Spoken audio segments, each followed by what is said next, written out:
بسم الله الرحمن الرحيم رب اشرح لي صدري ويسر لي أمري واحلل عقدة من لساني يفقهوا قولي نحمده ونصلي ونسلم على رسوله الكريم أما بعد فأعوذ بالله من الشيطان الرجيم بسم الله الرحمن الرحيم يا أيها الذين آمنوا اتقوا الله ولتنظر نفس ما قدمت لغد واتقوا الله إن الله خبير بما تعملون صدق الله العظيم وصدق رسوله النبي الكريم الأمين إن الله وملائكته يصلون على النبي يا أيها الذين آمنوا صلوا عليه وسلموا تسليما الصلاة والسلام عليك يا سيدي يا رسول الله وعلى آلك وأصحابك يا حبيب الله مولاي صل وسلم دائما أبدا على حبيبك خير الخلق كلهم یا اکرم الخلق مالی من الوذ به سواک عند حلول الحادث العممی ربی صل وسلم دائما ابدا على حبیبک خیر الخلق کلہم. اللہ تبارک و تعالی جل جلالہ وعم نوالہ واتم برہانہ وعظم شانہ کی حمد و ثنا اور حضور سرور کائنات مفخر موجودات زینت بزم کائنات دستگیر جہاں غم گسار زماں سید سروراں حامی بے قسم قائد الانبیاء محبوب کبریا احمد مجتبی جناب محمد مصطفیٰ صلی اللہ علیہ وآلہ واصحابہ وبارک وسلم کے دربار گہر بار میں ہدیہ درود السلام عرض کرنے کے بعد رب ذوالجلال کے فضل اور توفیق سے ماہ رمضان المبارک کی ایک سہانی صبح میں ادارہ صراط مستقیم کی طرف سے فہم دین کورس کے چوتھے درس میں ہمیں شرکت کی سعادت حاصل ہو رہی ہے. میری دعا ہے رب ذوالجلال سب کی آمد کو اپنے دربار میں قبول فرمائے. ہمارا آج کا موضوع بھی بڑا اہم موضوع ہے، محاسبہ نفس اور اس کا طریقہ کار. میری دعا ہے خالق کائنات جل جلالہ ہمیں اس روحانی موسم میں محاسبہ نفس کی دعوت سمجھ کر عملاً محاسبہ کی توفیق عطا فرمائے اور اس عمل کا رب ذوالجلال ہمیں اجر و ثواب عطا فرمائے. خالق کائنات جل جلالہ نے انسان کو پیدا کر کے اس کو مختلف انعامات سے نوازا ہے، جان دے کر، صحت دے کر اور مختلف قسم کی سہولتیں دے کر خالق کائنات جل جلالہ نے اس کو اس دنیا کی زندگی میں آخرت کی تیاری کا حکم دیا ہے. چونکہ مادہ پرستی کی گرد و غبار سے اور نفسانی خواہشوں اور لذات کی وجہ سے انسان کو اپنی زندگی کا حقیقی مقصد جو ہے وہ بھول جاتا ہے. تو اس کو ساتھ ساتھ محاسبہ کی دعوت دی گئی، اور خالق کائنات جل جلالہ نے قرآن مجید برہان رشید میں بڑے محبت بھرے انداز میں انسان کو متوجہ کیا۔ سورہ حشر میں آیت نمبر 18 کے اندر خالق کائنات جل جلالہ کا فرمان ہے، یا ایھا الذین آمنوا، اے ایمان والو، اتقوا اللہ، اللہ سے ڈرو، ولتنظر نفس ما قدمت لغد، اور ہر جان کو یہ دیکھنا چاہیے کہ اس نے کل کے لیے آگے کیا بھیج رکھا ہے۔ واتقوا اللہ، اور اللہ سے ڈرو، ان اللہ خبیر بما تعملون، بے شک رب ذوالجلال تمہارے اعمال کی خبر رکھنے والا ہے۔ پہلے حصے میں رب ذوالجلال نے ایمان والوں کو خطاب کرتے ہوئے ڈرنے کا حکم دیا، یا ایھا الذین آمنوا، او بلیورز، اتقوا اللہ، فیئر اللہ، ولتنظر نفس ما قدمت، let every soul that it should see what it has offered for tomorrow, and God is seeing what you are doing. اتقوا اللہ ولتنظر نفس ما قدمت. Every soul should see that what it has sent for tomorrow. ما قدمت، جو اس نے بھیجا، لغد، کل کے لیے۔ قرآن مجید کی اس آیت سے پتہ چل رہا ہے کہ دنیا اور آخرت دو ہی چیزیں ہیں۔ دنیا کو آج سے تعبیر کیا جا رہا ہے اور آخرت کو کل سے تعبیر کیا جا رہا ہے۔ گویا کہ دو دن پورا خلاصہ ہے، آج کا دن دنیا ہے اور کل کا دن آخرت ہے۔ اور خالق کائنات جل جلالہ نے محاسبہ کا پیغام دیا، ولتنظر نفس، ہر جان کو یہ سوچنا چاہیے کہ اس نے کل کے لیے اپنے رب کی طرف کس عمل کو مقدم کیا اور کسے بھیجا ہے۔ اور ساتھ خالق کائنات جل جلالہ نے اس بات پر بھی لوگوں کو متنبہ کر دیا کہ جو کچھ بھی تم کرتے ہو وہ مجھ سے پوشیدہ نہیں، میں اس کو جاننے والا ہوں۔ اور آیت کریمہ میں رب ذوالجلال نے دو بار ڈرنے کا حکم دیا، یا ایھا الذین آمنوا اتقوا اللہ، اس میں بھی ڈرنے کا حکم ہے، ولتنظر نفس ما قدمت لغد واتقوا اللہ۔ تو دو بار ڈرنے کا حکم دے کر محاسبہ کے مضمون کو خالق کائنات جل جلالہ نے موقت بنا کر پیش فرما دیا۔ یا یوں بھی ہو سکتا ہے کہ ایک ہے اللہ کے اوامر کی ادائیگی، جو اس نے ہم پہ فرض کیا اس کو بجا لانا، اور دوسرا ہے اس کے نواہی سے اجتناب کرنا، جن باتوں سے اس نے منع کیا ان سے دور رہنا۔ تو دونوں میں ہی ڈرنے کی ضرورت ہے۔ پہلے اتقوا اللہ کا تعلق ہے فرائض کی ادائیگی کے ساتھ، کہ فرائض ادا کرو مجھ سے ڈرتے ہوئے، اور دوسری کا مطلب یہ ہے کہ جن چیزوں کو میں نے تم پہ حرام کیا ان سے بچتے رہو مجھ سے ڈرتے ہوئے۔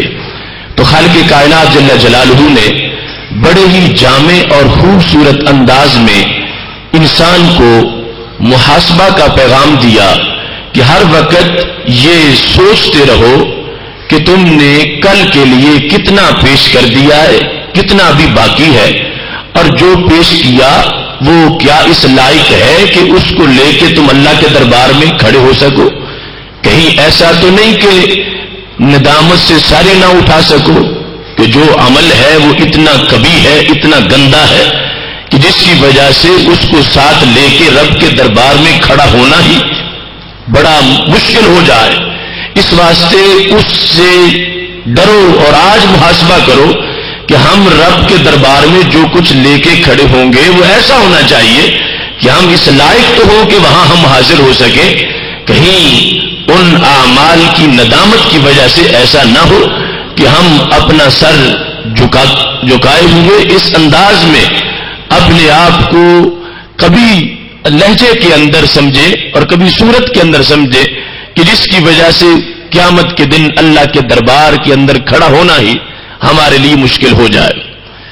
خالق کائنات جل جلالہ قرآن مجید برہان رشید کے دوسرے مقام پر فرماتا ہے، سورہ الحاقہ کی آیت نمبر 18 ہے، یومئذ تعرضون لا تخفی منکم خافیہ، کہ جس دن تم سب کو اللہ کے دربار میں پیش کیا جائے گا کوئی جان بھی اس دن چھپ نہیں سکے گی. کہ کسی کو یہ غلط فہمی ہو کہ باقی سب تو پیش ہو جائیں گے اور ان کا نامہ اعمال سامنے ہوگا اور پوری کائنات کی آنکھیں لگی ہوئی ہوں گی اور اس کے دن رات کے معاملے ان کے دفتر کھولے جا رہے ہوں گے اور میں ایسے میں چھپ جاؤں گا. خالق کائنات فرماتا ہے ہرگز ایسا نہیں ہوگا، کوئی بھی چھپ نہیں سکے گا اور ہر ایک کے تمام معاملات کو برسریام رکھا جائے گا. اس دن جو ندامت ہوگی اس سے بچنے کے لیے آج محاسبہ کرتے ہوئے یوں اپنی زندگی گزارو کہ کل ندامت کا سامنا نہ کرنا پڑے، بلکہ اتنی پاکیزہ زندگی ہو محاسبہ کے عمل کے نیچے کہ اللہ کی رحمت بڑھ کے اس بندے کو اپنے گلے لگا لے اور خالق کائنات انعامات سے نوازتا ہوا میدان حشر میں اس بندے کو فردوس کی طرف روانہ فرما دے. رب ذوالجلال کا سورہ غاشیہ کے اندر آیت نمبر 25 اور 26 میں یہ فرمان ہے، ان الینا ایابہم ثم ان علینا حسابہم، ہماری طرف ہی سب نے لوٹنا ہے اور ہم نے سب کا حساب کرنا ہے. تو اس حساب سے پہلے ہمیں آج سوچنا چاہیے کہ ہم خود اپنا حساب کرتے رہیں. ایک تو ہم عادی ہو چکے ہوں گے حساب کے، اپنی ذات کا حساب، ذات کی مصروفیات کا حساب، اپنے معمولات کا حساب، یہ جب ہم خود کرتے رہے ہوں گے تو عادی ہوں گے، وہاں آسانی پیدا ہو جائے گی. اور دوسرا روزانہ کا محاسبہ جو ہے اس کی وجہ سے ہمارے لیے ایسی صورتحال بن جائے گی کہ غلطیاں بہت کم رہ جائیں گی، نیکیاں بہت زیادہ ہوں گی. تو خالق کائنات جل جلالہ کے دربار میں جب حساب ہو رہا ہوگا تو رب ذوالجلال اپنے فضل و کرم سے اپنے اس بندے کو نواز رہا ہوگا.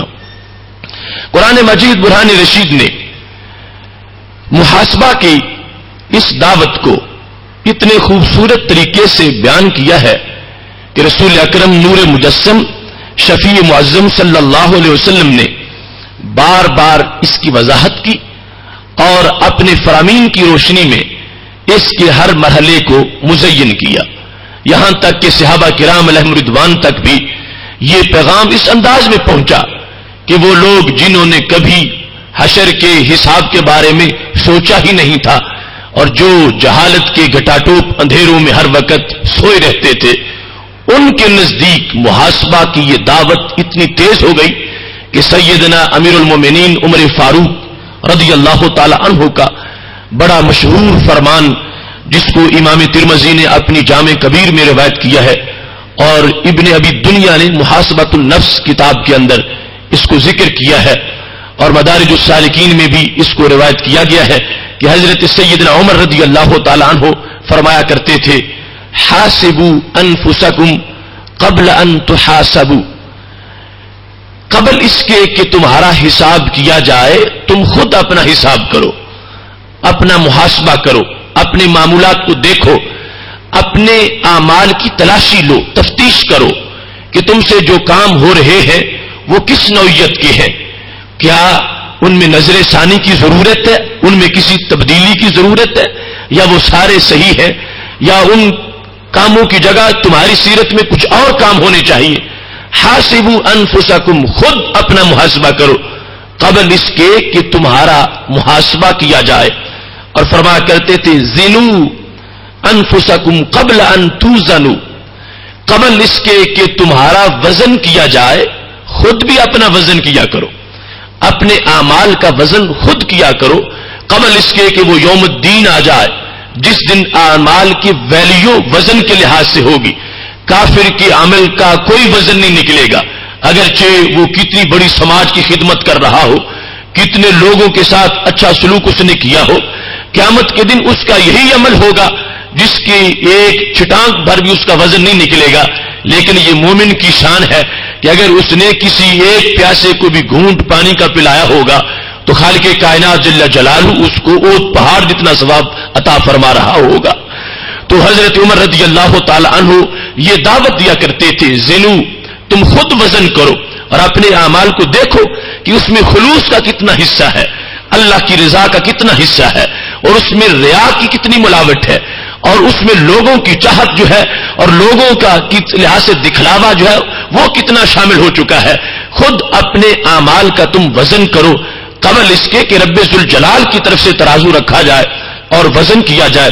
اور فرمایا کرتے تھے وَتَزَيَّنُوا لِلْعَرْضِ الْأَكْبَرِ، اس نمائش کے لیے بھی اور اس پیشگی کے لیے بھی زینت حاصل کرو اور تیاری کرو جو سب سے بڑی پیشگی ہے اور جو سب سے بڑی نمائش ہے۔ یعنی آج انسان چھوٹے سے فنکشن میں جاتا ہے، اس سے پہلے تیاری کرتا ہے کہ میرا بدن صاف ہو، میرے چہرے پہ کوئی داغ نہ ہو، میرے ہاتھ گندے نہ ہوں، میرے کپڑوں پہ کوئی داغ نہ ہو۔ چھوٹی سی تقریب میں جانے کے لیے اتنا اہتمام کرتا ہے۔ تو سیدنا عمر فاروق رضی اللہ تعالی عنہ فرمایا کرتے تھے وہ بزم حشر کہ جس میں کروڑوں انسان ہوں گے اور ان کے سامنے تجھے پیش کیا جائے گا، اس دن کے لیے بھی تو تیاری کرو کہ جب کفر کی وجہ سے چہرے سیاہ ہو جائیں گے اور آنکھیں نیلی ہو جائیں گی، اس دن کے ان لمحات سے بچنے کے لیے آج بندے کو محاسبہ کرنا چاہیے اور تیاری کرنی چاہیے تاکہ اس ارض اکبر کے دن بھی خالق کائنات جل جلالہ اس کو وہ مقام عطا فرمائے کہ جس کی وجہ سے حشر میں بھی اس کی تحسین ہو رہی ہو، لوگ دیکھیں اور چہرے کی نورانیت کو دیکھ کر اش اش کر اٹھے اور پوچھے کیا کہ اللہ کے نبی کا چہرہ ہے یا یہ زمانے کے غوث کا چہرہ ہے؟ یہ کون انسان ہے کہ جس کے چہرے پر اس قدر نور کی بارش ہو رہی ہے؟ تو یہ ارض اکبر کے لیے آج اپنے آپ کو تیار کرنا، شریعت کی زبان میں اس کو محاسبہ نفس سے تعبیر کیا جاتا ہے۔ باقی اس کا جو طریقہ کار ہے وہ اصل آج ہمارے لیے ضروری ہے۔ ہم کسی رواجی اور رسمی پروگرام میں نہیں، ہم اس کو اپنی سیرت میں اتارنا چاہتے ہیں کہ محاسبہ کا ایک طریقہ جو قرآن و سنت کے احکام سے ماخوذ ہے اور جس کے اندر ہزاروں نصوص کی خوشبو موجود ہے، وہ پیغام سن کر ہم اپنی ذات پر اس کو منطبق کریں اور لاگو کریں۔ اور اگر کسی میں پہلے محاسبہ کا شوق نہیں اور یہ اس کے اندر اٹریکشن اس سلسلے میں موجود نہیں، تو وہ آج اپنے آپ کو اس بات کی طرف لگا لے کہ میں اپنا محاسبہ کروں گا، اپنا حساب کروں گا، خود اپنی تلاشی لوں گا اور خود اپنی تفتیش کروں گا۔ یہ رمضان المبارک کے موسم بہار کی رحمتوں سے امید ہے انشاءاللہ جو اس طرف متوجہ ہو جائے گا، اللہ اس کے دل کے تمام دھبے صاف فرما دے گا اور اس کے آئینہ ادراک کو روشن فرما دے گا۔ محاسبہ نفس کے لحاظ سے طویل اور وسیع اسلامی لٹریچر میں جو کچھ ملتا ہے اس کے لحاظ سے میں نے اس کے 3 بڑے طریقے جو مل کر ایک ہی طریقہ بنتا ہے ان کو ترتیب دیا کہ سب سے پہلے محاسبہ نفس میں موازنہ ضروری ہے۔ پہلا سبق موازنہ کا ہے، دوسرا مخابرہ کا ہے اور تیسرا مشاہدہ کا ہے۔ یہ تینوں چیزیں مل جائیں گی تو محاسبہ مکمل ہو جائے گا۔ موازنہ کا مطلب کیا ہے کہ انسان 3 کام کرے، ان تینوں کاموں کے مجموعے کو موازنہ کہا جائے گا۔ پہلا کیا ہے کہ وہ یہ موازنہ کرے کہ مجھ پر میرے رب کے انعامات کتنے ہیں اور میری طرف سے میرے رب کی بندگی کس طرح کی ہے۔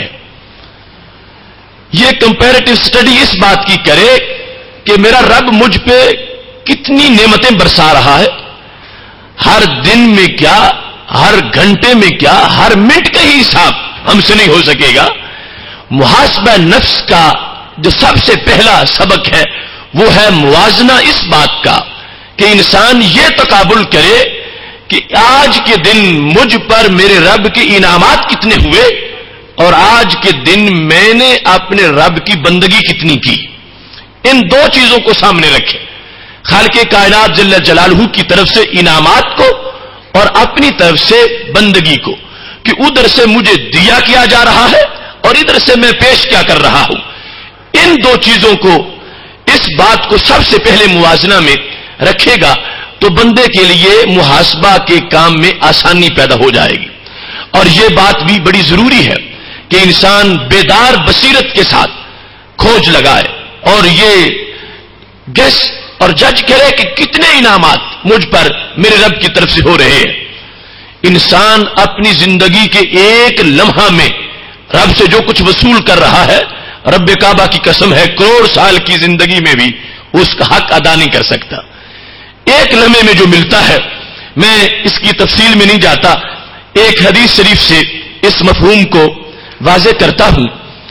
امام حاکم نے اپنی مستدرک میں اس حدیث کو بیان کیا ہے اور اس کو صحیح قرار دیا ہے کہ رسول اکرم نور مجسم شفیع معظم صلی اللہ علیہ وسلم اپنے گھر سے باہر تشریف لائے۔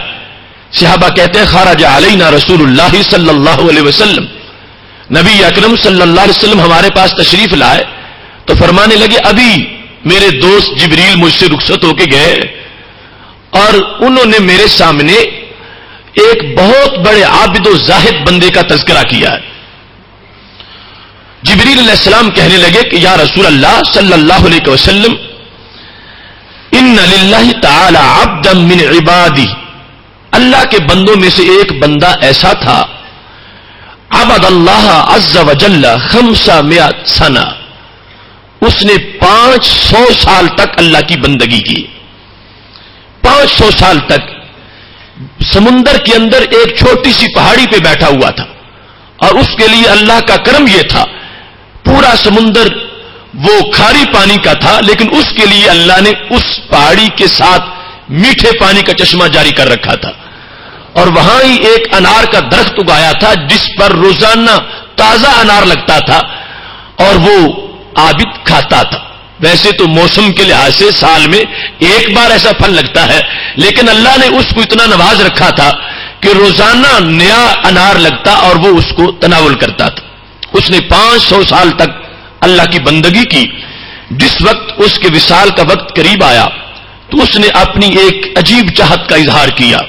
سأل ربہ عند وقت الاجل، موت کے وقت اس نے اللہ سے یہ سوال کیا ان یقبضہ ساجدا، اے اللہ زندگی بھر جو میں نے تجھ کو سجدہ کیا تو مجھے اتنی لذت ملی ہے، میں چاہتا ہوں کہ میری روح بھی اسی حالت میں نکلے، جب میرا سر سجدے میں ہو تو میری روح نکل جائے، اس واسطے کہ میں چاہتا ہوں جس طرح میں دنیا سے جاؤں ایسے ہی اٹھوں۔ تو وہ عمل کرتے ہوئے جو انسان جاتا ہے وہی کرتے ہوئے اٹھتا ہے، تو میں چاہتا ہوں میرا سر سجدے میں ہو، روح نکل جائے، اور کل قیامت کے دن لوگ پتہ نہیں کیسے کیسے اٹھیں گے اور مجھے تو حالت سجدہ میں اٹھنے کا شرف مل جائے گا۔ تو ایک تو میری یہ چاہت ہے کہ اے اللہ حالت سجدہ میں میری روح نکل جائے، اور دوسری یہ ہے وَأَلَّا يَجْعَلَ لِلْأَرْضِ وَلَا لِشَيْءٍ يُفْسِدُهُ عَلَيْهِ سَبِيلًا، کہ نہ تو زمین میرا جسم کھائے اور نہ ہی کوئی اور چیز میرے جسم کو خراب کر سکے، میرا جسم نہ گلنے پائے، نہ سڑنے پائے، نہ پھٹنے پائے، جس طرح میں سجدے میں سر رکھوں قیامت تک ایسے ہی رہوں، میرے جسم پر کسی چیز کا حملہ نہ ہو سکے، میرا جسم سلامت رہے اور اسی انداز میں مرنے کے بعد بھی میرا سر سجدے میں رہے۔ یہ دو چیزیں اس نے اللہ سے مانگ لی۔ حضرت جبریل علیہ السلام کہتے ہیں اللہ نے اس کی بات کو قبول کر لیا، اس نے سجدے میں سر رکھا ہوا تھا کہ روح نکل گئی، اور جبریل علیہ السلام کہتے ہیں اب بھی ہم جب آسمان سے آتے جاتے ہیں اسی جزیرہ سے گزر کے آتے ہیں، اب تک اس کا بدن سلامت ہے، اور ایسے ہی اس نے سر سجدے میں رکھا ہوا ہے۔ رسول اکرم صلی اللہ علیہ وسلم سے عرض کرنے لگے یا رسول اللہ صلی اللہ علیہ وسلم جب قیامت کا دن ہوگا، وہ بندہ جب اٹھے گا، حشر بپا ہوگا، تو خالق کائنات جل جلالہ بڑی خوشی سے فرمائے گا، فرشتوں سے یہ کہے گا ادخلوا عبدی الجنہ، میرے اس بندے کو جنت میں داخل کر دو۔ کس طرح؟ برحمتی، میری رحمت کے صدقے، میری رحمت کی وجہ سے اس بندے کو جنت میں داخل کر دو۔ رسول اکرم صلی اللہ علیہ وسلم فرماتے ہیں جب یہ اللہ کا اعلان ہوگا کہ اس کو میری رحمت سے جنت میں داخل کر دو، تو وہ شخص بول پڑے گا، کہے گا یا رب بل بعملی، رحمت کا حوالہ نہ دو، میرے عمل کی وجہ سے مجھے جنت دو، میں نے آخر 500 سال سجدہ کیا تو کیا میں مستحق نہیں ہوں جنت کا؟ بل بعملی، مجھے میرے عمل سے جنت دو۔ خالق کائنات جل جلالہ دوبارہ فرشتوں سے کہے گا ادخلوا عبدی الجنۃ برحمتی، اس بندے کو جنت میں میری رحمت سے لے جاؤ۔ وہ دوبارہ بولے گا نہیں بل بعملی، میرے عمل سے۔ خالق کائنات جل جلالہ تیسری بار فرمائے گا فرشتوں ادخلوا عبدی الجنۃ برحمتی، اس کو میری رحمت سے جنت میں لے جاؤ۔ وہ تیسری بار بھی یہی کہے گا یا رب بل بعملی، میرے عمل سے مجھے جنت عطا فرما دے۔ تو جب تیسری بار وہ کہے گا تو خالق کائنات جل جلالہ فرمائے گا قائسو عبدی بنعمتی علیہ، فرشتوں اب اس کو اٹھا کے میرے سامنے کھڑا کرو، اب ہم حساب کریں گے۔ اس کو اپنے عمل پہ اتنا بھروسہ ہے اور یہ سمجھتا ہے کہ اس نے 500 سال مجھے سجدہ کر کے اس نے کوئی حق ادا کر دیا ہے میری نعمتوں کا، چلو اب گنتے ہیں، میری نعمتیں بھی گن لو، اس کا عمل بھی گن لو۔ اس نے 500 سال مجھے سجدہ کیا ہے تو میرے انعامات بھی دیکھو، قائسو عبدی بنعمتی علیہ و بعملی، اب میری نعمت اور اس کے عمل کا موازنہ کرو، میری نعمت اس پر کتنی ہے اور اس کا عمل کتنا ہے۔ اب موازنہ شروع ہو جائے گا تو کیا ہوگا؟ رسول اکرم صلی اللہ علیہ وسلم فرماتے ہیں توجد نعمت البشر قد احاطت بعبادت 500 سنہ، خالق کائنات جل جلالہ کی طرف سے جو دی ہوئی آنکھ ہے، صرف اس نعمت کو ایک طرف رکھا جائے گا اور اس کی 500 سال کی بندگی کو ایک طرف رکھا جائے گا۔ میرے محبوب علیہ السلام فرماتے ہیں یہ آنکھ والی نعمت بھاری ہو جائے گی، محض آنکھ والی نعمت۔ خالق کائنات فرما اس کے مقابلے میں بندگی اس کی پیش کرو۔ اب آنکھ والی نعمت جو ہے اس کا بھی حق پورا نہیں ہوا، پورا بدن باقی ہے، بدن کی اجزاء باقی ہے، اعضاء باقی ہے، پھر جو اس کے لیے اللہ نے بندوبست کیے ہوئے تھے وہ ساری نعمتیں بھی باقی ہیں۔ اس کھاری سمندر میں جو روزانہ اس کو میٹھا پانی دیتا تھا اور اس کے لیے تازہ انار پیدا کرتا تھا، وہ کروڑوں انعامات ابھی باقی ہیں۔ ابھی صرف ایک آنکھ والی نعمت کا حساب ہوا تو اس کی بندگی تو ساری ختم ہو گئی۔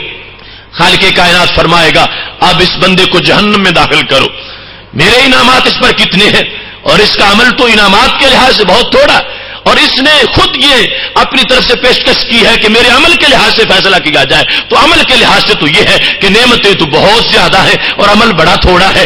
اب وہ بندہ کہے گا اے اللہ نہیں، مجھے اپنی رحمت سے ہی جنت عطا فرما دے، اور بالآخر اس کو رحمت سے جنت عطا فرما دی جائے گی۔ لیکن اس وقت ہمارے اس موضوع میں اس عظیم حدیث کا یہ حصہ ہے کہ میں نے یہ عرض کیا کہ موازنہ میں سب سے پہلے یہ بات لازم ہے کہ دیکھا جائے کہ خالق کائنات کی طرف سے انعامات کتنے ہیں اور میری طرف سے عمل کتنا ہے۔ یہ دونوں چیزیں جس وقت دیکھی جائے گی، اور بالخصوص اس حدیث کی روشنی میں جو بڑے سے بڑا عابد و زاہد ہے، آج اس امت میں کون 500 سال سجدے میں سر رکھنے والا ہے؟ جب وہ 500 سالہ عابد و زاہد اس کی عبادت ایک نعمت کا جواب نہیں بن سکی تو ہمارے یہ سجدے کس نعمت کا جواب بن سکیں گے؟ یہ چیز ہے کہ جس کی وجہ سے موازنہ کرتے ہوئے بندے کے اندر محاسبہ کا ذوق پیدا ہوگا کہ ادھر سے مسلسل انعامات ہیں، ہر سانس میں کروڑوں نعمتیں ہیں اور میری طرف سے تو بالکل محدود سا عمل ہے۔ اس کی وجہ سے بندے کو محاسبہ کرنے میں آسانی پیدا ہو جائے گی۔ موازنہ کے اندر دوسری بات یہ ہے کہ بندہ اپنی حسنات اور سیئات میں موازنہ کرے۔ پہلا تو یہ تھا کہ اللہ کے انعامات اور اپنے عمل میں موازنہ، دوسرا یہ ہے کہ خود اپنے افعال میں سے جو نیک ہے ان کو شمار کرنا اور جو برے ہیں ان کو شمار کرنا، ان کا موازنہ کرنا کہ آخر میں نے 24 گھنٹے جو گزارے ہیں تو ان میں سے کتنے وہ کام ہیں کہ جن کو میں جب کر رہا تھا تو میرے رب کی رحمت خوش ہو رہی تھی، اور کتنے وہ کام ہیں کہ جن کی وجہ سے میرا رب ناراض ہو رہا تھا۔ انسان خود اپنے اعمال کے لحاظ سے یہ موازنہ کرے کہ کتنے کام اللہ کی خوشنودی کے ہیں اور کتنے کام اللہ تعالیٰ کو ناراض کرنے والے ہیں۔ یہ بھی ایسا عمل ہے کہ جس کی وجہ سے بندے کے گناہ جھڑنا شروع ہو جائیں گے، بلکہ یہ تجربہ کی بات ہے، اور یہ بھی ہم سب کا ہوم ورک ہے کہ ہم رات کو جہاں یہ حساب لکھتے ہیں کہ کتنی آمدنی تھی اور کتنا خرچ ہوا، یہ اپنے مال کے لحاظ سے لکھتے ہیں، تو نامہ اعمال کے لحاظ سے بھی تھوڑا سا لکھیں، آج کتنے گناہ کیے اور آج میں نے کتنی نیکیاں کی، کتنے وہ کام تھے کہ جن میں اس شیطان کے اشاروں پہ ناچ رہا تھا، اور کتنے وہ کام تھے کہ جن میں اپنے رب کے حکم پر میں سر بسجود ہو چکا تھا اور میں اپنے رب کی فرما برداری کا حق پورا کر رہا تھا۔ جس وقت انسان اپنے موازنہ کے لحاظ سے ان دو کاموں میں موازنہ کرنا شروع کر دے گا، اس کے لیے محاسبہ کی پہلی سٹیپ جو ہے وہ آسان ہو جائے گی۔ اب روزانہ جس وقت شمار کرے گا، 40 دن تک یہ کام کرتا رہے، اللہ کے فضل سے امید ہے اس کے گناہوں میں واضح کمی واقع ہو چکی ہوگی اور اس کے لیے آگے نیکی کی طرف بڑھنا بہت ہی آسان ہو چکا ہوگا۔ موازنہ کے اندر تیسری بات جو ہے وہ یہ ہے کہ ماحول کے لحاظ سے اپنا موازنہ کرنا۔ آخر انسان تو اشرف المخلوقات ہے، اس کو مخدوم کائنات بنایا گیا، ہر چیز اس کی خدمت میں لگی ہوئی ہے، تو یہ دیکھے کہ میں مخدوم ہو کے اللہ کا کتنا حکم مان رہا ہوں اور باقی مخلوقات جو خادم ہے وہ کتنا حکم مان رہی ہے۔ کہیں ایسا تو نہیں کہ وہ جس پر مجھے فضیلت دی گئی وہ عمل میں مجھ سے آگے نکل گئی ہے۔ یہ موازنہ کرے کہ کتنا بڑا سورج ہے، کتنا بڑا چاند ہے، انہوں نے تو آج تک اپنی ڈیوٹی میں ناغہ نہیں کیا، تو میں 5 وقت ناغہ کیوں کرتا ہوں؟ وہ وقت پر آتے ہیں، وقت پر جاتے ہیں، وہ تو لیٹ نہیں ہوتے، تو آخر میں ہی نماز میں لیٹ کیوں ہوتا ہوں؟ میں ہی اللہ کے دربار سے غیر حاضر کیوں ہو جاتا ہوں؟ خالق کائنات کا قرآن بول رہا ہے للشمس ينبغي لها ان تدرك القمر ولا الليل سابق النهار كل في فلك يسبحون۔ یہ نغمہ جبریل ہے اور ہماری روح کی غذا ہے۔ خالق کائنات فرماتا ہے کبھی ایسا نہیں ہوتا للشمس ينبغي لها ان تدرك القمر کہ سورج چاند کو پکڑ لے یا چاند سورج کو پکڑ لے، یعنی سورج چاند کا راستہ روک کے بیٹھ جائے اور چاند سورج کا راستہ روک کے بیٹھ جائے، ایسا نہیں ہوتا۔ کل فی فلک یسبحون، اپنے اپنے حصے میں رہتے ہیں۔ جب وہ کسی کا غصب نہیں کرتے تو بندو تم دوسرے کا راستہ کیوں لیتے ہو؟ تم دوسرے کے حق کی طرف کیوں جاتے ہو؟ جب وہ اپنی ڈیوٹی پہ اتنی پابندی سے ہے کہ کبھی لیٹ نہیں ہوتے تو تمہیں بھی اپنے رب کی ڈیوٹی پوری کرنی چاہیے۔ انہیں ایک مرتبہ رب نے حکم دیا، ہمیشہ کے پابند ہو گئے۔ کبھی ایسا نہیں ہوتا کہ رات لیٹ آئے، دن لیٹ ہو جائے، ایک دوسرے کا راستہ روک لے، نہیں، جو حکم آیا تھا اس پر پوری پابندی ہو رہی ہے۔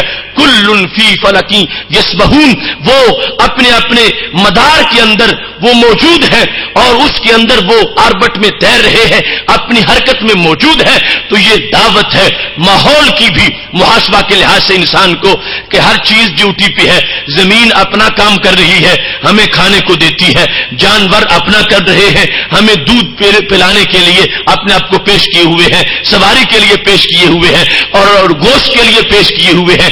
پوری کائنات جو ہے اس نے خدمت کا حق ادا کیا ہے اور وہ اللہ کی لگائی ہوئی ڈیوٹی پر جو اللہ نے ان پر لازم کر دی ہے، ہر چیز جب پابندی کر رہی ہے تو بندے کو یہ موازنہ کرنا چاہیے کہ اگر میرے دائیں طرف جو درخت ہے اس نے پابندی کی تو میں نے کتنی کی، یہ زمین جو ہے اگر یہ پابند ہے تو میں کتنا پابند ہوں، آسمان پابند ہے تو میں کتنا پابند ہوں۔ یہ پورے ماحول کو دیکھ کر بندہ اپنا موازنہ کرے۔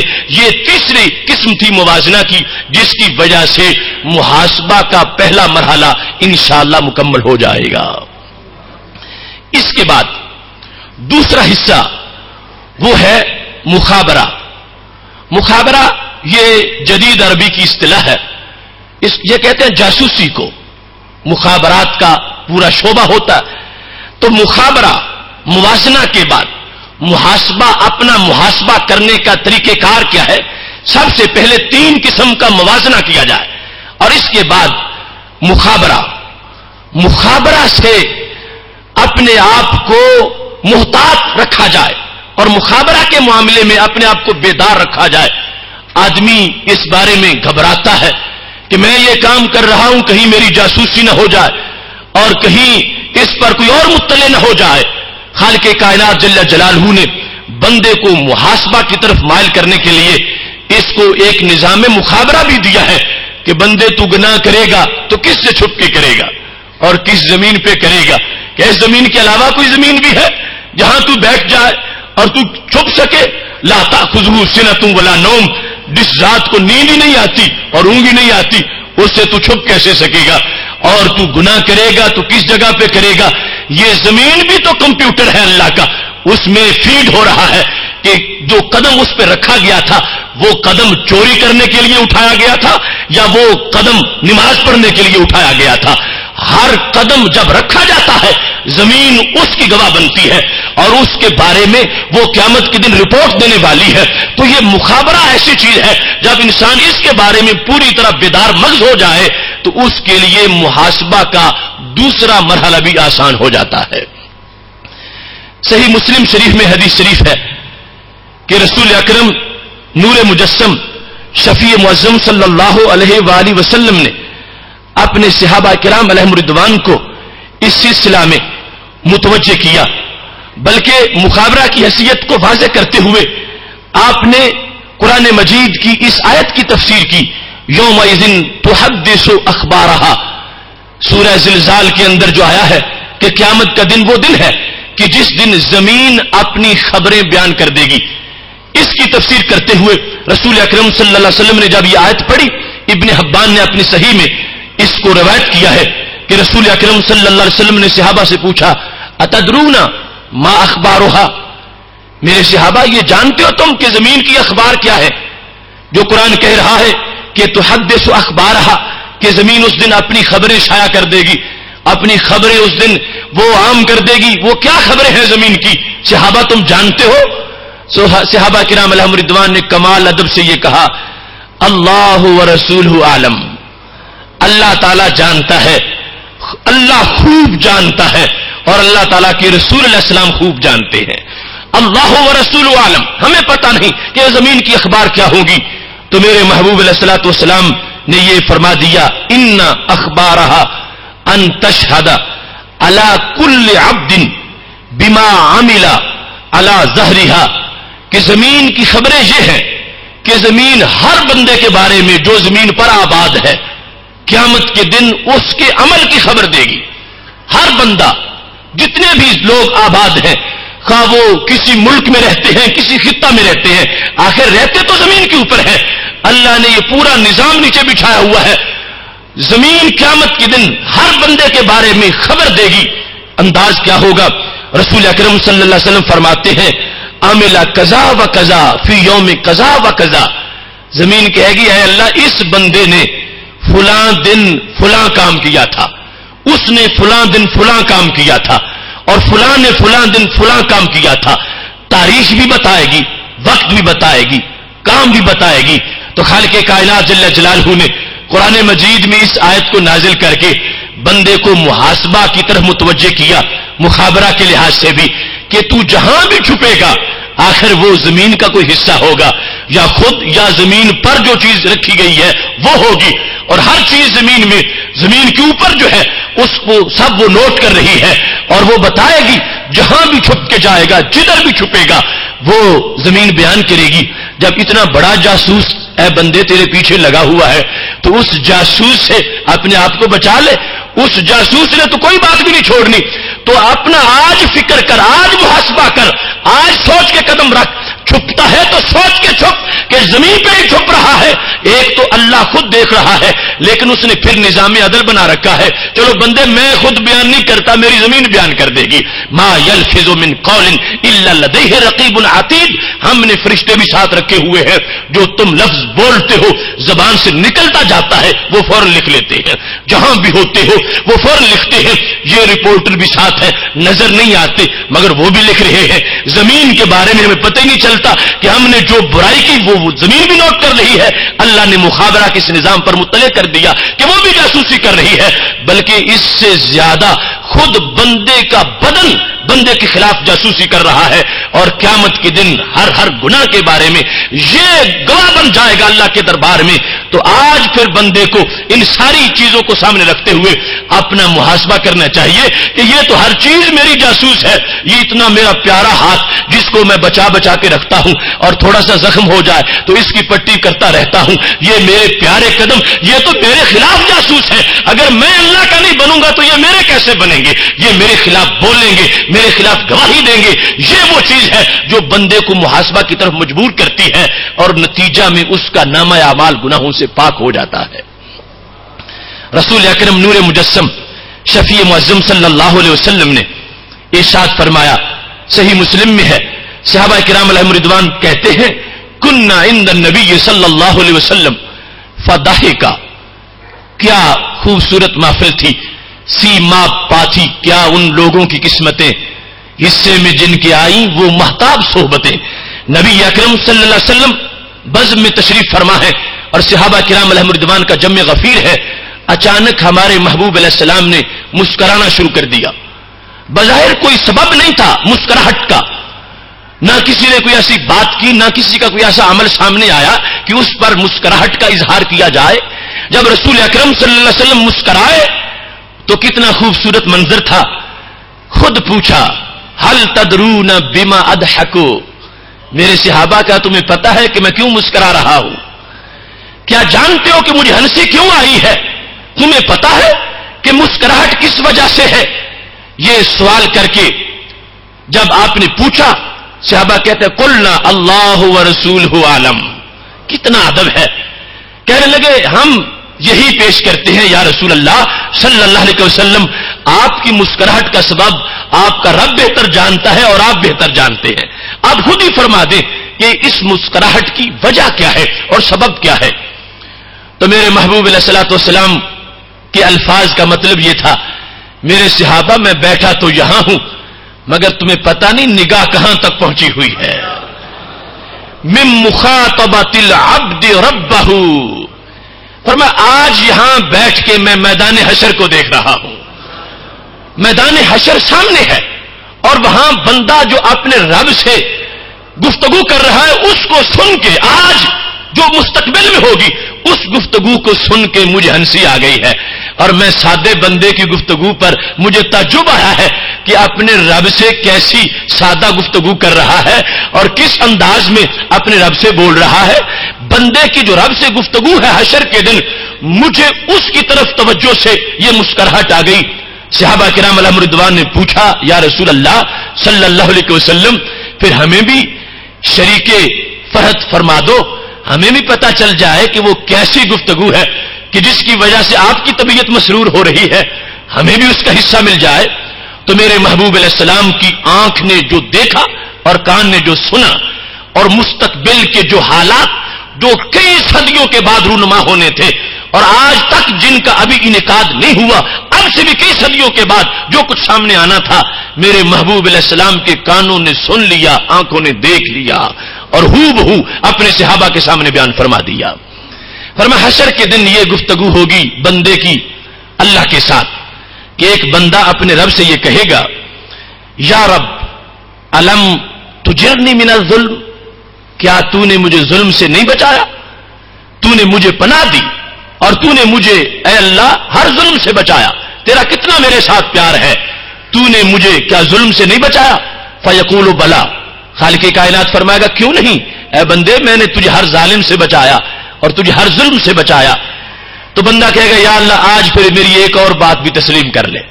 خالق کائنات فرمائے گا بتاؤ کیا تمہارا مطالبہ ہے؟ تو بندہ بڑی سادگی میں کہے گا انی لا اجیز اليوم علی نفسی شاہدا الا منی، اے اللہ مجھے پتا چل رہا ہے کہ یہ ساری کائنات ہی میرے خلاف جاسوس بنی ہوئی ہے، تو میں یہ چاہتا ہوں کہ آج کسی اور کو میرے خلاف گواہ نہ بنا. اگر گواہی لینی ہے تو خود میرے بدن سے ہی لے، میں نہیں چاہتا کہ اوروں سے تو گواہی لے. تو نے مجھے پہلے بھی بڑا بچایا ہے اور آج یہ میری درخواست ہے کہ اور کسی کو گواہ نہ بنا. مجھ سے ہی میرا گواہ بنا لے. یعنی اس کا یہ خیال ہے کہ اپنا خود ہی میں گواہ بنوں گا تو میں بچ جاؤں گا، اپنے بدن کو گواہ بنا لیتا ہوں. اپنے رب سے باقاعدہ بڑی تڑپ کے بعد یہ مطالبہ کر رہا ہے کہ اے اللہ اور کسی چیز کو میرے لیے گواہ نہ بنا، میرے بارے میں جو کچھ پوچھنا ہے وہ میرے اعضاء سے ہی پوچھ لے. اس کو یہ ناز ہے کہ میرے ہاتھ میرے بڑے حامی ہیں اور بڑے معاون ہیں، میری کھال میرے ساتھ بڑا پیار کرے گی اور میرے قدم میرا بڑا لحاظ رکھیں گے. اللہ سے درخواستیں کر رہا ہے کہ کسی اور کو گواہ نہ بنا، میرے ہاتھوں کو میرے بدن کو ہی میرے بارے میں گواہ بنا دے.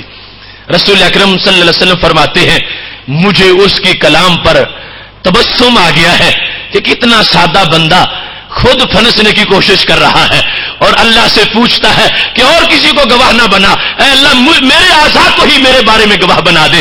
جب اس نے بڑی تڑپ سے یہ مطالبہ کیا، حشر میں جو کچھ ہوگا میرے محبوب علیہ السلام فرماتے ہیں میں سن رہا ہوں، اللہ اس کی درخواست کو قبول فرما لے گا. اور میں کہا ٹھیک ہے میرے بندے، اگر تو یہ چاہتا ہے کہ میں زمین کو گواہ نہ بناؤں، میں آسمان کو گواہ نہ بناؤں، میں درختوں کو گواہ نہ بناؤں، میں تیرے محلے والوں کو گواہ نہ بناؤں، میں تیرے دوستوں کو گواہ نہ بناؤں، ٹھیک ہے میں نہیں بناتا.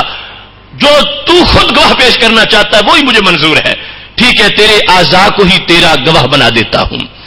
تو پھر کیا ہوگا؟ خالق کائنات جل جلالہ فرمائے گا کفا بنفسک اليوم علیک حسیبا، ہم نے آج تجھے ہی تیرا محاسب بنا دیا. کفا بنفسک اليوم علیک حسیبا، تجھے تیری ذات کو ہی ہم نے تیرے لیے نگران اور چیکر بنا دیا ہے اور حسیب بنا دیا ہے اور گواہ بنا دیا ہے. اس کے ساتھ ہی خالق کائنات جل جلالہ اس کے منہ پہ مور لگا دے گا اور اس کے ارکان کو اعضاء کو یہ فرمائے گا ان تو کی، اے ہاتھ تو بول، اے قدم تو بول، اے اس کی ناک تو بول، اے اس کے سر تو بول. خالق کائنات جل جلالہ یہ حکم دے گا فتن تو کو، ہر عضو بولنا شروع کر دے گا. مسلسل بول رہا ہے. ہاتھ شروع ہوا تو بلوغ سے لے کر وفات تک اس نے جتنے جرم کیے تھے اس نے کوئی بھی نہیں چھوڑا. دن کے رات کے حقوق اللہ کے لحاظ سے، حقوق العباد کے لحاظ سے مسلسل ہاتھ بولتے ہی جا رہا ہے.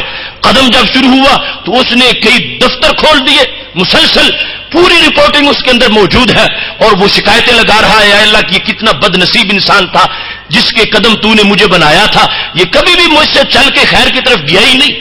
اس نے فلاں دن بھی فلاں بدکاری کے لیے مجھ پہ سفر کیا، فلاں دن فلاں چوری کے لیے مجھ پہ سفر کیا، فلاں دن فلاں ڈاکے کے لیے مجھ پہ سفر کیا. مسلسل اس کے قدم بول رہے ہیں، سارے اعضاء اس کے جب بولتے ہیں تو اب خالق کائنات کچھ وقت اس کو تنہائی میں دے گا کہ وہ اپنے اعضاء کی باتیں خود سنے اور خود ان کو دیکھ کر کوئی نتیجہ نکالے. اب اللہ اس کو اپنے دربار سے سائیڈ میں کر دے گا اور مخلوقات سے بھی ایک جانب میں. اب اس کے اعضاء بول رہے ہوں گے اور وہ بندہ سن رہا ہوگا اور جب یہ سنے گا تو اس وقت کہے گا ان کننا کنت انادل، اے میرے ہاتھ کتنا تو بے وفا نکلا، میں تیرا دفاع کرتے کرتے زندگی گزارتا رہا اور میں تیرے لیے یہ سب کچھ کرتا رہا. اے میرے قدموں تم کتنے بے وفا نکلے ہو، میں تمہیں سنبھالتا رہا، میں جہاد میں نہیں جاتا تھا تمہیں محفوظ رکھنے کے لیے، اور میں اے بدن تیرے آرام کے لیے نماز نہیں پڑھتا تھا. اے میری کھال تجھو آج میرے ساتھ بے وفائی کر رہی ہے. میرے محبوب علیہ السلام فرماتے ہیں یہ گفتگو میرے سامنے ہے، اے صحابہ اس کو دیکھ کر مجھے تبسم آ گیا ہے. اب دیکھیے اس مقام پر محاسبہ نفس کے لحاظ سے یہ جو مخابرہ والا پہلو میں دوسرا مرحلہ بیان کر رہا ہوں اس کو دیکھیے، اور قرآن مجید میں اس کو واضح طور پر بیان کیا گیا ہے. سورہ یاسین کے اندر خالق کائنات فرماتا ہے یوم نختم علی افواہہم وتکلمنا ایدیہم وتشہد ارجلہم بما کانوا یکسبون.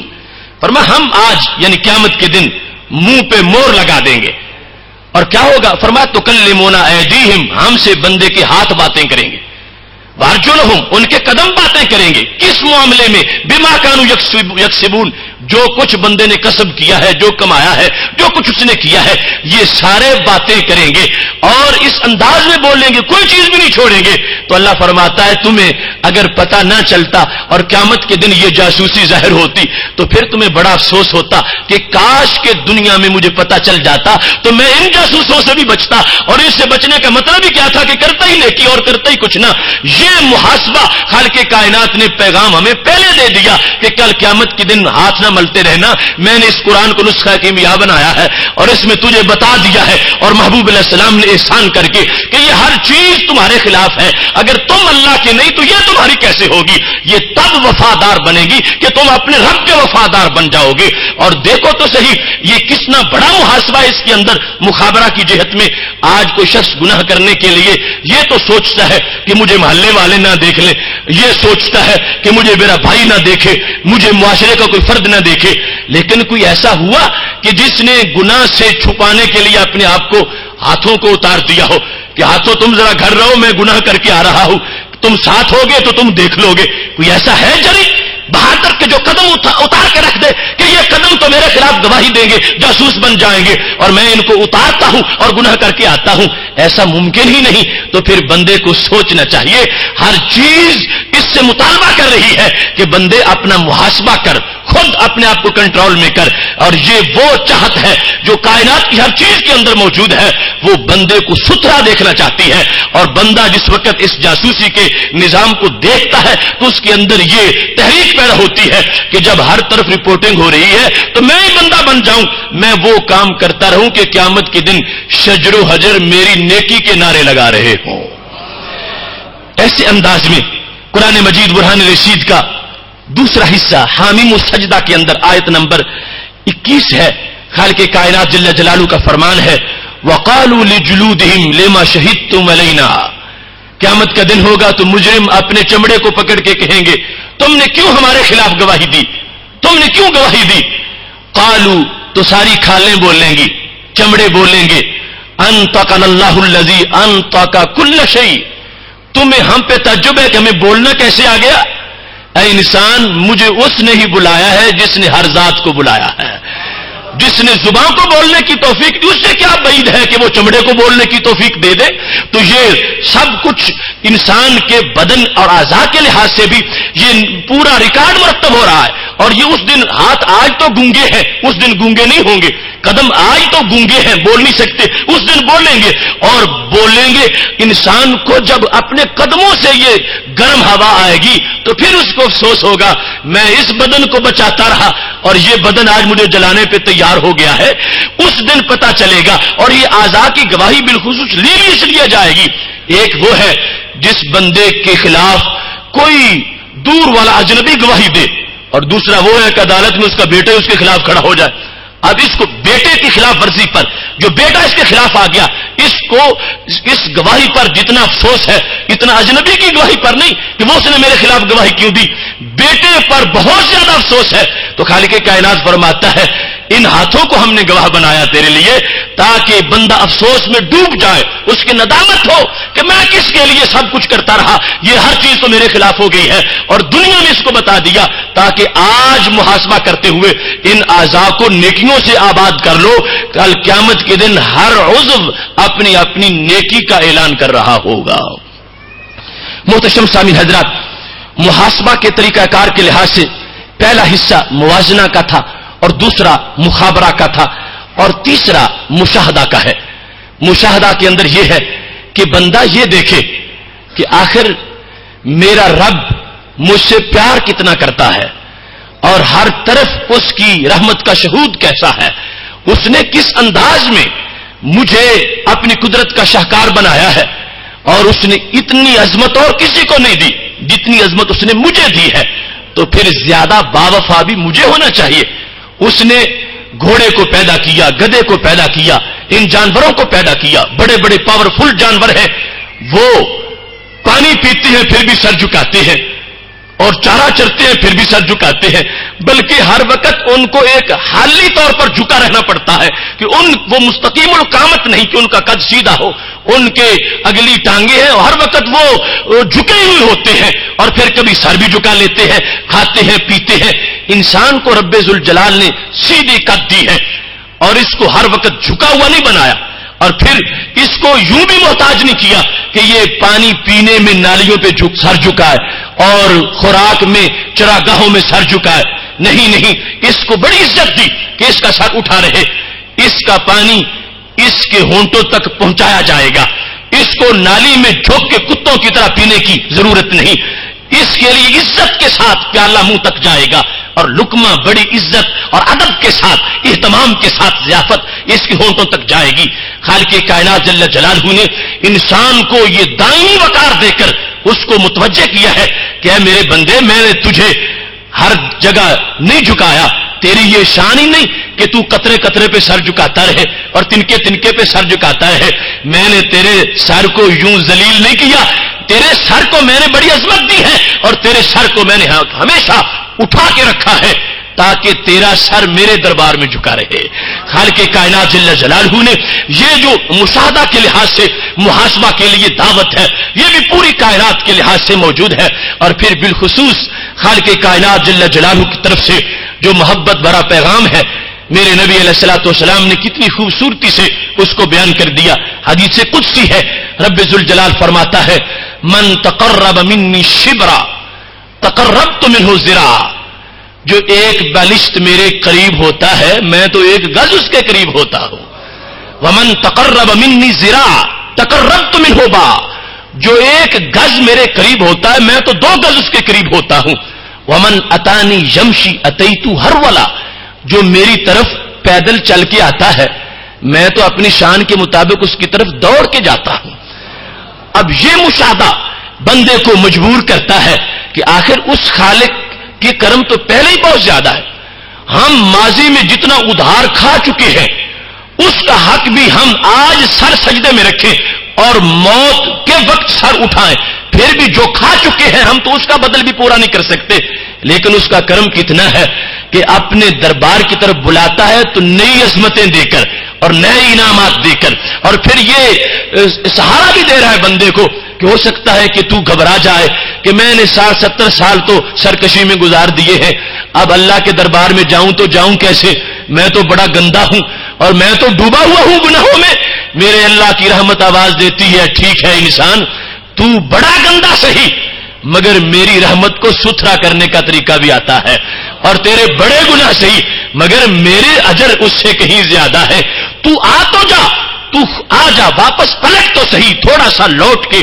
راہ حرم کی طرف آ تو جا، صنم قدے سے اور شیطان کی وادیوں سے پیچھے قدم ہٹا تو صحیح، تو تھوڑا سا آئے گا میری رحمت چوم کے تجھے گلے لگا لے گی، میری رحمت خود تیرا چہرہ دھو لے گی، خود تجھے ستھرا کر لے گی۔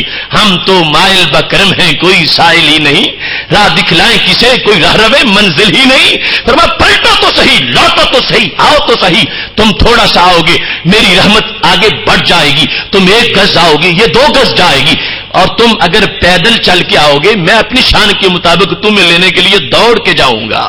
کتنا کرم ہے اللہ کا، کتنی شفقت ہے اور کتنا اس کا پیار ہے بندوں کے ساتھ، حالانکہ وہ دوڑنے سے پاک ہے اور وہ دور سے قریب ہونے سے پاک ہے، جو پہلے اشارت سے قریب ہو وہ پھر اس کا دور ہونا متصور کیسے ہو سکتا ہے، صرف اپنی رحمت کی کثرت کو ظاہر کر رہا ہے کہ بندو تم متوجہ تو ہو جاؤ، پلٹو تو صحیح، میں خود تمہیں عطا کروں گا، نوازشات کروں گا۔ تو یہ جس وقت انسان اس بات کا اپنے روحانی طور پر شہود کر لیتا ہے، اس کا مشاہدہ کرتا ہے کہ میرا رب اتنا پیار کرنے والا ہے تو مجھے بھی اس پیار کے بارے میں سوچنا چاہیے، آخر میں کیوں باغی ہوں، میں کیوں سرکش ہوں، میں کیوں بگھوڑا بن گیا ہوں، میں کھاتا اللہ کا ہوں اور کہنا شیطان کا مانتا ہوں، تو ایسا میں کیوں کرتا ہوں، یہ سوچ میں کیوں کرتا ہوں ایسا، اس کو محاسبہ کہا جاتا ہے۔ اور یہ ساری چیزیں جو موازنہ، مخابرہ اور مشاہدہ کی شکل میں میں نے بیان کی ہیں، یہ وہ باعث بنتے ہیں جو بندے کو طریقہ کار کی طرف راغب کرتے ہیں، اور یہ طریقہ کار کے مختلف سٹیپ ہیں،